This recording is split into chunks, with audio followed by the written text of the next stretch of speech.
सबसे पहले मैं आलमी यौम ख़वातीन की मुबारकबाद देते हुए आज के इस प्रोग्राम के बारे में ये कहूँगा कि ये programme centre for women studies और डिपार्टमेंट ऑफ वुमेन एजुकेशन की जानिब से तलबा में उनकी तकरीरी सलाहियतों को उभारने के लिए मुनक़िद किया गया था और उन तकरीरी मुक़ाबलों में जिन तलबा ने बेहतरीन मुज़ाहिरा किया है उनमें इनामात आज तक़सीम किए जा रहे हैं। ये तक़रीब इनामात तक़सीम की तक़रीब है। तो मैं हस्बे रिवायत आज की इस तक़रीब की सदारत कर रही हैं हमारे सेंटर फॉर वुमेन स्टडीज़ की डायरेक्टर और डीन हैं समाजी उलूम और फ़नून के school of arts and social sciences की मोहतरमा प्रोफेसर शाहिदा साहिबा। और आज के हमारे मेहमान ख़ुसूसी हैं प्रोफेसर आमिरुल्लाह ख़ान साहब, जो आलमी सतह पर अपनी एक मुनफरिद शनाख्त रखते हैं माहिर माशियात की हैसियत से। इसी के साथ मैं आपको ये बताता चलूँ कि आज हमारी बज़्म में तलबा को इनामात देने के लिए हमारे साथ जुड़े हैं इस यूनिवर्सिटी के एक हरकियाती शख्सियत रजिस्ट्रार जनाब प्रोफेसर शेख इश्तियाक अहमद साहब। तो सबसे पहले मैं हमारे मोहतरम डॉक्टर आतिफ़ इमाम साहब से इल्तिमास करता हूँ कि वो क़िरात कलाम पाक से आज के प्रोग्राम की शुरुआत करें। ये यूनिवर्सिटी की रिवायत है कि इसके प्रोग्राम क़िरात से शुरू होते हैं। अऊज़ु बिल्लाहि मिनश शैतानिर रजीम। बिस्मिल्लाहिर रहमानिर रहीम।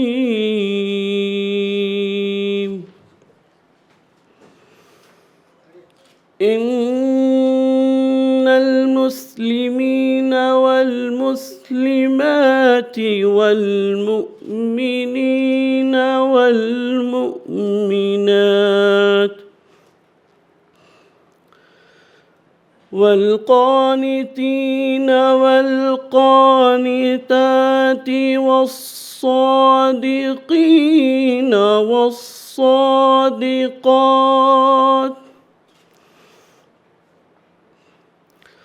वस्साबिरीन वस्साबिरात वल्खाशिईन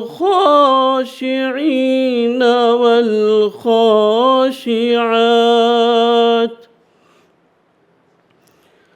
वल्मुतसद्दिक़ीन वल्मुतसद्दिक़ात वस्साइमीन वस्साइबात